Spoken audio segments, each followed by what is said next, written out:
Words cannot describe how hypocritical and ridiculous it is that the West, the big banks, the military-industrial complex that runs our country, claimed a month ago that they didn't have any special forces in Libya and that they weren't involved in the destabilization program.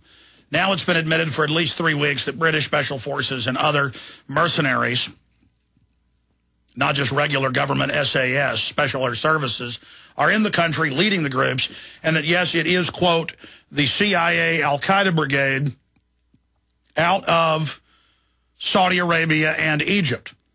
And it's in the London Telegraph, CNN. They go, oh, is it wrong that Al-Qaeda's hailing this and that Al-Qaeda's doing it? Maybe not.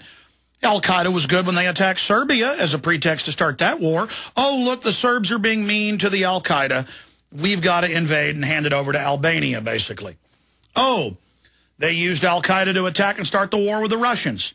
Is that saying the Russians were little angels? No. The point is the globalists are starting these wars. And now they've tried to assassinate Gaddafi in the last 24 hours with cruise missiles and bombs. That's confirmed by BBC and others. That's a violation of international law. No judge, no jury, no execution. The no-fly zone doesn't say they can try to kill Gaddafi. Notice Hillary and others have said you will accept a humanitarian force, that's a ground force, or we will completely destroy you. So this is a new war, and it's part of this larger strategy of tension. And we have the UN with its ruling, with its resolution Thursday, ordering this launch and calling it a no-fly zone. But in the body is the language for aerial bombardments that are now on and physical invasion with 2 Marine Corps giant amphibious invasion ships. They're basically Marine Corps ground invasion command carriers. They're like stub carriers. They're about 60% the size of a regular carrier the Navy has. You can pull them up if you want online. Their names are in the news. They're similar to the Coronado, but it's not there. That was the Coronado I watched do a drill of landing in the Bay Area of Oakland and San Francisco and disgorging U.S. Marines and foreign troops with role players screaming, I'm an American, please no, not to camp, don't take my gun. That was a big wake-up call for me in 1999. It's in my film Police State 2000, by the way. Now, Wayne Madsen is a Washington, D.C.-based investigative journalist, author, and syndicated columnist. He's written for The Village Voice, The Progressive, Counterpunch, Online Journal, Corp Watch, Multinational Monitor, News Insider, These Times, The American Conservative. His columns have appeared in the Miami Herald, Houston Chronicle, Philadelphia Inquirer, Columbus Dispatch, Sacramento Bee, the Atlanta Journal-Constitution, among others. He's been all over international television, formerly with the NSA, before that in submarine warfare, anti-submarine warfare. Also worked for RCA Corporation. He reports from Capitol Hill and the National Press Club. WayneMadsenReport.com is the website. We're linked to it on Infowars.com. Wayne, looking at this, it's quite a precedent. We now have clearly special forces backed, hitting key targets, government buildings, telecommunications in Syria. The new precedent set that if sovereign governments repel Western-backed rebels, that there will then be a Western invasion. Is this the Zbigniew-Brzezinski destabilization program that he wrote about 3 years ago? Well, I'll tell you, I think what we're seeing playing out in Libya, now also probably in Yemen, is the co-option of these Arab revolts by the CIA and their allied intelligence and special forces units in these NATO countries. No one would doubt that what happened in Tunisia probably surprised a lot of people. That's then spread to Egypt. And it was clear that it was bound to spill over the Egyptian and Tunisian border into Libya. It spread into Algeria, Morocco, Saudi Arabia, Bahrain, and other countries. But now what we're seeing play out is NATO launching this attack on Libya. Now, this is a game changer. Many in the Libyan opposition did not want U.S. and NATO forces in the country, but I think that there's probably now two types of, or two forms of Libyan opposition. There are those who are Libyan nationalists who just want to see Gaddafi go, and then there's the others who have been waiting in the wings in London, in Washington, and other places, waiting for this moment. And these are the groups that are probably going to want to take over with the CIA and MI6's support. And what we're going to see is Libya's tremendous oil deposits being the target for these countries. Now, that said, I think we also have to look at there's a huge split within NATO and the European Union. And we probably haven't seen a split like this in NATO since the 1956 invasion by Britain and France of Suez.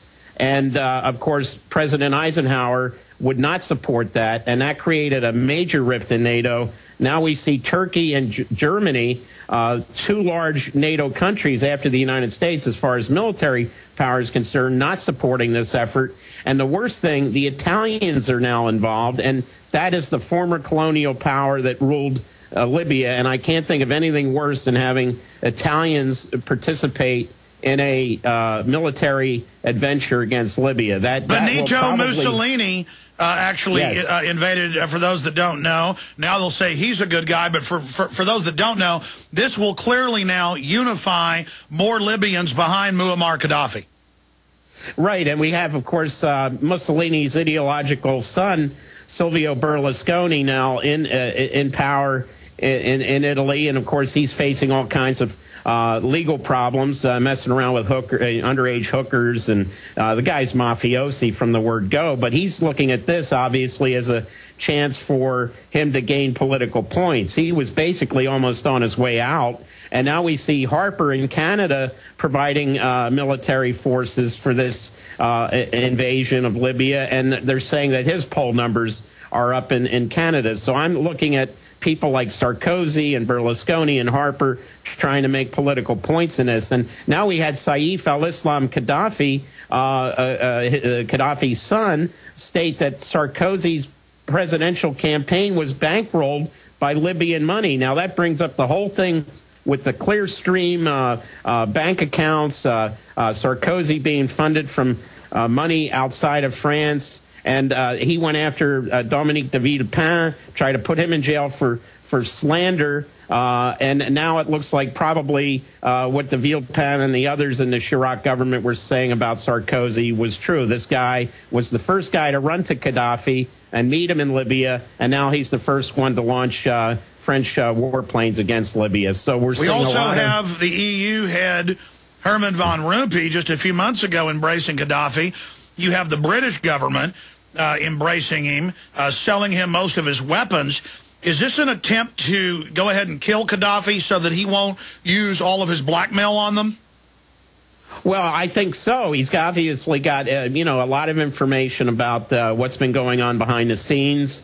Just like Saddam Hussein had a lot of information about some of these leaders of these Western countries, and obviously the launch of the cruise, the Tomahawk, that hit his compound in Tripoli, where I actually was in October of 2009. There's a monument there to the Reagan attack against Gaddafi, where his daughter was killed in 1986. And that's a violation of Executive Order 12333, which prohibits the assassination of foreign leaders. Of course, we've violated that so many times over the years with the Hussein and there's been other covert operations against other world leaders that haven't gotten as much publicity over the years. But now we see a group in Congress, Democrats and Republicans, saying, look, Obama went to the UN, he went to NATO, but he never went to Congress to get authorization for this action.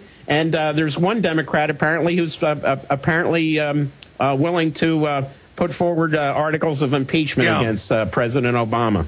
Wayne Madsen, let me stop you right there, because that's the big issue I've been making since last Thursday.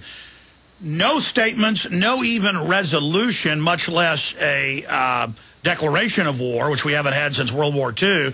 Now we're seeing nothing from Congress. Within 24 hours of the UN voting for a no-fly zone, it turns into a bombardment, with British news reporting that SAS smash squads are on the ground in Libya to mark targets for coalition jets. The rebels arrested a bunch of SAS, as you know, 2 weeks ago that embarrassed everybody. Clearly, they waited till the rebels were backed up in a corner so that they would have to accept Western intervention. What's the larger strategy in all of this? Why do you think this came together so fast? Does it play into the trillion-dollar nuke industry desperately needing a distraction from the radioactive clouds still drifting this way? Oh, wow. It hasn't been interesting the last couple of weeks with the way the news cycle has gone. First, we had massive coverage of the Arab Revolt. Then we had the earthquake, tsunami, and the nuclear disaster in Japan. And now we're back to Libya. So, you know, the news media, the corporate media, only goes for the news of the day. And then other major news events are not covered. And I think we're seeing a lot of that play out now. It's the news du jour, as I call it here in Washington.